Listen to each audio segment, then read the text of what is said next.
Well, anyways, I'm going to call him Jesus.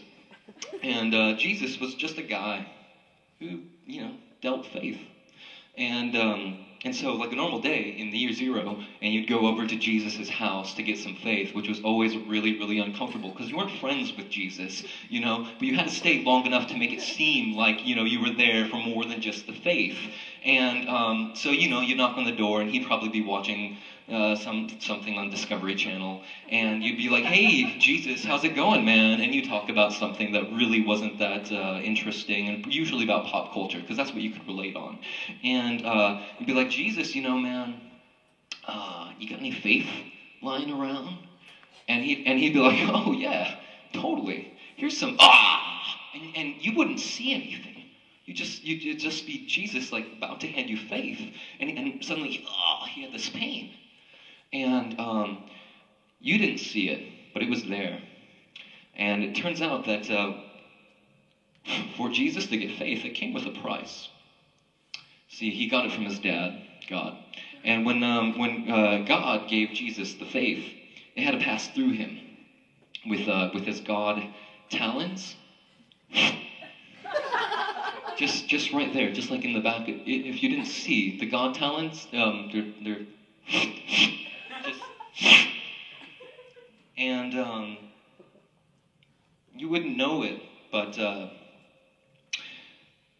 it's really remarkable. And the process of receiving the faith and the price it has is best depicted in Martin Scorsese's The Last Temptation of Christ, which was a wonderful film in 1983 with a breakthrough performance by Willem Dafoe as Jesus Christ.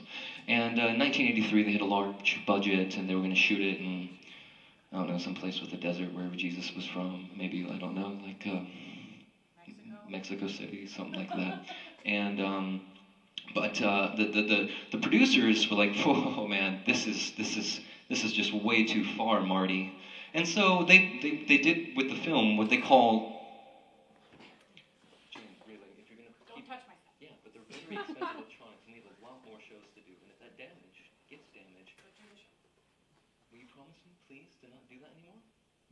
There's so many other surfaces. Do you need like another surface to put beer on? Look, I can put it here. Okay, great, brilliant, problem solved. Go. And so they took with the film, what they did with it, instead of putting it on in 1983, they did what they call putting it on the back burner.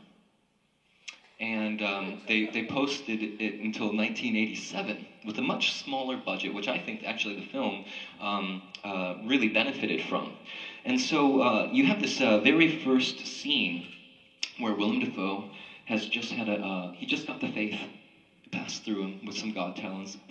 And and in the very first image that you have is that you see Willem / Jesus. He's just lying down on the ground. You got this like bird's eye view, and you have this music that just sweeps you away in your insides. It's a wonderful score composed by Peter Gabriel, which was later a standalone album entitled Passion, nominated for many Emmys, whatever the music awards are. And really, you should check that. So imagine the Peter Gabriel, it's swaying your insides, and you see Willem Dafoe, and he's down there, and he just had the faith from the God talents. So now, for you all, Jane and I will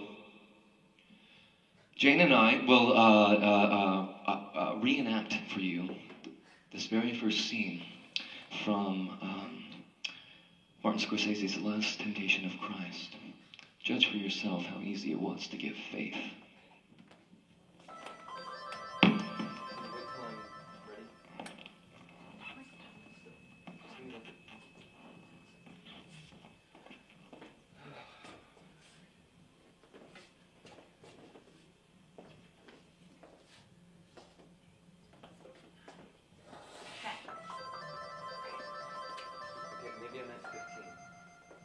From now or start over or? From now.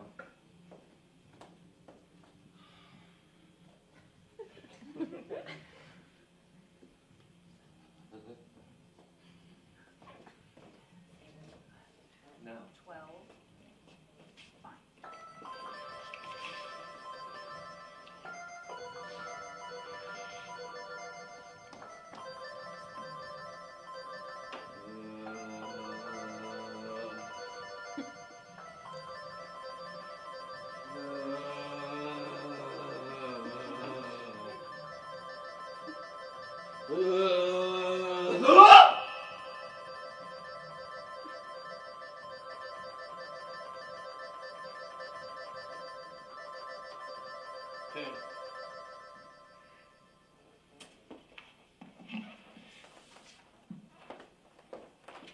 so when you see that, you're like,